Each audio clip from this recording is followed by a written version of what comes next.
En lisant les évangiles, surtout les synoptiques, je trouve 3 prières efficaces du Seigneur. Je ne dis pas que d'autres prières ne sont pas efficaces, non. Mais j'aimerais seulement épingler quelques-unes. Selon moi, les prières efficaces du Seigneur sont la nuit avant le choix de ses 12 apôtres, la nuit avant sa trahison et d'entrer librement dans sa passion. Et la 3e prière, c'est la prière avant de rendre l'âme. La 4e prière efficace, je la retrouve dans Jean chapitre 17. C'est la prière de consécration ou la prière sacerdotale. Et mon thème aujourd'hui, c'est la prière sacerdotale. Bienvenue dans Café Exhortation. Bien-aimés, Jean chapitre 17, tous les versets. Que feriez-vous si vous étiez à la place de Jésus, face à votre destin et face au destin des autres? Quel type de prière alliez-vous adresser à Dieu? Chaque jour qui passe, nous sommes face à la bataille de la destinée.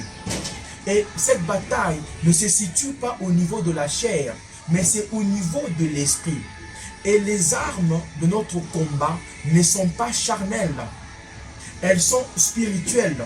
Quelques points importants à relever dans la prière sacerdotale. Au verset 1, Jésus appelle Dieu Père. Et ça, c'est une façon très intime d'adresser Dieu. On l'appelle Père. Au verset 3, Jésus introduit la vie éternelle à ceux qui le connaissent. Au verset 6, Jésus-Christ fait le bilan de sa mission sur la terre. Il dit, j'ai manifesté ton nom aux hommes que tu as tirés du monde et que tu m'as donné. La bonne nouvelle est que Dieu vous a retiré du monde. Vous n'êtes pas client du monde pour que quelqu'un marchande votre vie. Et au verset 9, Jésus prie spécialement pour vous. Jésus ne prie pas pour tout le monde. Alors, bien-aimés, estimez-vous heureux d'être connus de Dieu.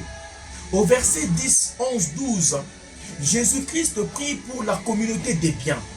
Jésus-Christ prie aussi pour votre protection, tant physique, mentale et spirituelle. Jésus prie le Père pour que vous ne soyez pas perdus.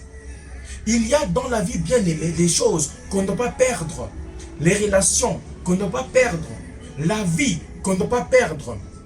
Et très important, au verset 15, Jésus prie à Dieu pour que nous ne soyons pas enlevés du monde, mais que nous soyons préservés du malin. Soyons rassurés, bien-aimés, que rien dans ce monde ne peut nous retirer du monde ni nous tuer, si ce n'est par la volonté de Dieu. En conclusion, bien-aimés, Jésus nous a laissé un modèle à suivre. Au verset 24, Jésus prie même pour notre destination finale.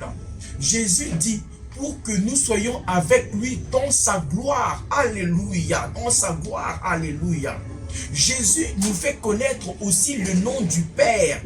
Jésus nous fait connaître l'amour du Père et il prie que nous soyons impactés de l'amour du Père afin que nous puissions l'expérimenter aussi.